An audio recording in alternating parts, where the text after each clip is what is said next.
Hello, 4FL families. How are you? Hopefully you guys had a fantastic Thanksgiving.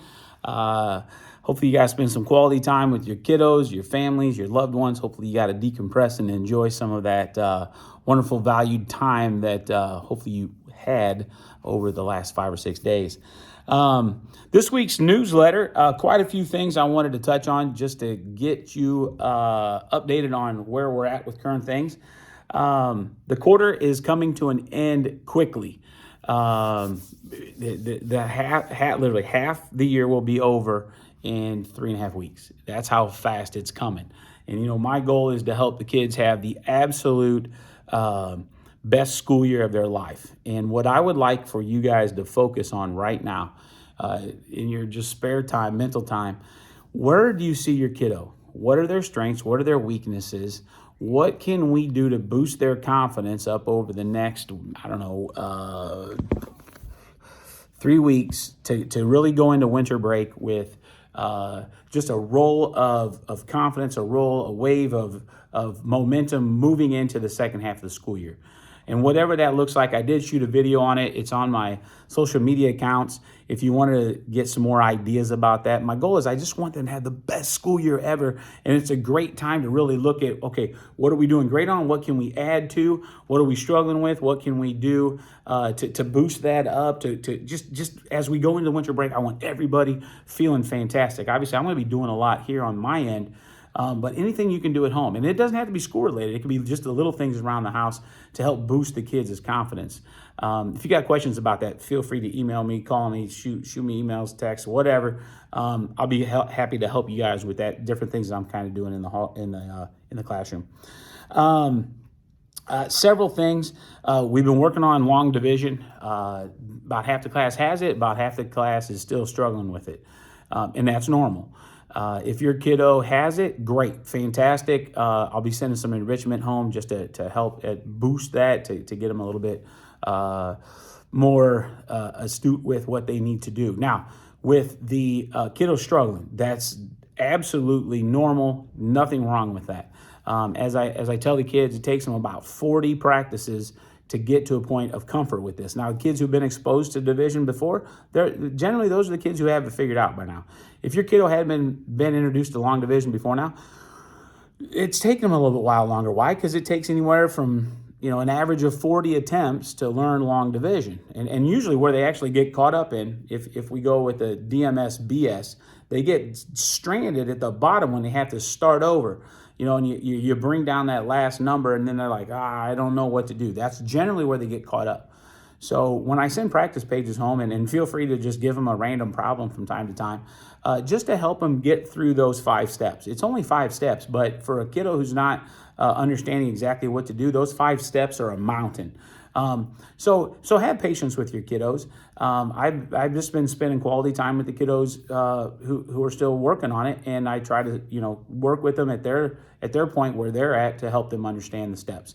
And we'll get there. Just have patience and keep practicing with your kid as often as you can. Maybe check their homework at night. Go through their problems with them so that they understand, what they did right, what they did wrong. I do not care if you ever tell them, hey, number 3 and number 6, you might want to double check those. If they have questions, don't just help them with it.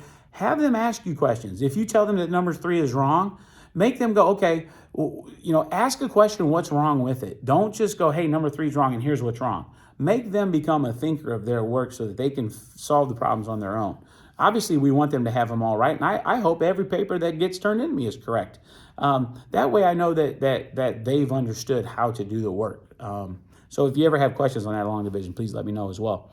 We are working on opinion writing, forming opinions and reading through a Native American unit that we're working on. It's a whole lot of fun. As a matter of fact, we're sending home this project. This will be coming home today. It says, hello, 4th grade families. We are starting our Native American unit in reading. As a way to enhance the unit, we would like to learn about and share our students' cultural backgrounds. We have provided a wreath for your child to decorate. They can use whatever they want to decorate it, showing their culture, a special tradition, or holiday celebrations. Please return the wreath to school by December 3rd. That would be Friday. If it's not done by Friday, Monday next week's fine. Have fun with this, and we can't wait to see all of them. Thank you, the fourth grade teachers. So that'll be coming home. Have fun with that. I've seen so many amazing things come back and forth with that. But if you got questions, again, holler. For December, we will have another reading challenge. I think as I measured it, over half the class did have an entry into the November reading challenge. I think it's gesreadingchallenge.com, where kids would read in a comfy, fun place, whatever, and take pictures of it, post it to the GE page, or they tagged hashtag GES Reading Challenge, tag me. That's just, it's for fun. It's for the kids to just keep them engaged. It was so much fun hearing the kids who would read more often than they normally did. They thought it was a big deal just being a part of it. So we'll be doing that again in December. I believe they're launching it D1, December 1, which is a couple days. So look forward to that email coming from the reading leaders. We do have a project coming up that we do. I don't want to give too many details away, but if you have holiday pictures, winter pictures that can be used digitally, that you don't go out and spend hours looking for these, but if you can find 4, 5, 6, 10, 2, 1 picture, whatever. 1 is great, 10's fantastic, none is okay too. It doesn't matter if you got them, if you don't. If you do, email them to me, jfletcher@bcsd5.org, or just email them to your own kiddo. They know their email address. They can email it that way as well, because they're going to be using it in a project that they're going to create over the next month or so. So anything, if Christmas is your thing and you celebrate Christmas, maybe you got some pictures from when the kiddos were real little. Maybe you got opening presents. Maybe they're in a Christmas play when they were kids. Maybe they're dressed up. You're doing some family pictures. anything with a winter theme, a holiday theme, whatever. It doesn't matter. Anything to add to this project. What I'm trying to teach them is just how to create things, and we're just using the model behind it. But it'll be something they bring home over break. So if you get questions, again, feel free to holler at that. School supplies. A lot of the kids starting to run out of pencils and dry erase markers. If your kiddos are in need of those, please send those in. Right now we're doing okay on Kleenexes, so that's usually something about this time we have to ask for. But when you're covered in masks all the time, there's not as many runny noses. So we're still good on those. If your kiddo has a game that they like to play, I had to go out and throw out a bunch of games. But if you're sitting around over the holidays and you see a good sale on a game your kid would like to play on indoor recess, and you're willing to donate it to the class, I don't want you spending a lot of money on any games because they get tore up and beat up after a year of use. I usually have to just throw them away. But if you got a game that your kiddo loves to play and you can find it on sale somewhere real cheap and you're willing to donate to the class, that would be much appreciated. The other thing, a few kiddos don't have scissors. I do have some to share with, but if your kiddos need scissors, if they need headphones, several kids don't have headphones. Just make sure your kids have those. These are just things that we use, regularly, so that they're probably going to want those. And just ask them what else they might need. Nothing expensive. A lot of the things you probably have just laying around the house. But I think with that, that's all I have. If you guys ever have any questions, I know you guys are so awesome about getting in touch with me, but, last thing. I had a family message me the other day about Christmas presents. First thing I'll tell you is I don't need any Christmas presents. The best present you send me is that great kiddo of yours every day. However, I do know some of you are still going to buy a Christmas present for me, which I do appreciate. Don't need it, but I do appreciate it.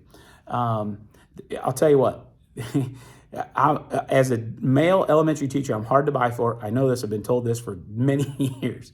I shop at 2 places, Scheels and Dick's. What do I buy? I buy new workout clothes and shoes because I go to the gym every morning. It's about the only thing I spend any money on. If you want to give me a gift card for there, great. You don't have to. I'll appreciate anything, but I don't need anything. You don't need to buy those things for me. But I too, I'm the same way. I already know what we're getting the kids as teachers. Why? Because I just want to show my appreciation for all they do for them. I get it. But if you needed something simple and easy, those are the two places I shop. If that's not convenient and easy, again, please don't buy me anything. I don't need anything. But the one thing I splurge on myself is I go buy new workout shoes because I go through them pretty quick, or new shorts or t-shirts, whatever. So I didn't want to. I had a family reach out, and every year, hey, you're hard to buy for. What do you want? What do you need? So I just want to touch base with that.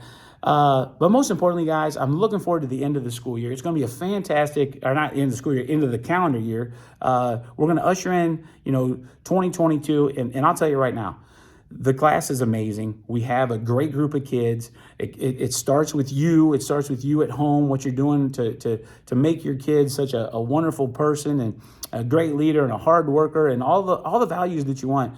And each family's coming together, and it makes our classroom so unique and so special. So I'm looking forward to the next 3.5 weeks of just building kids up, helping them to realize their gifts and to really grow and expand, so that the second half of the school year is just even more amazing than the first half. So with that, friends, I hope you guys have a fantastic week, and feel free to follow me on social media. I'm putting out videos each day to try to help families have the best school year ever. Feel free to leave a comment or a question or whatever on there as well. The more interaction, the better. So have a fantastic day, and we'll talk to you again real soon, guys. Take care.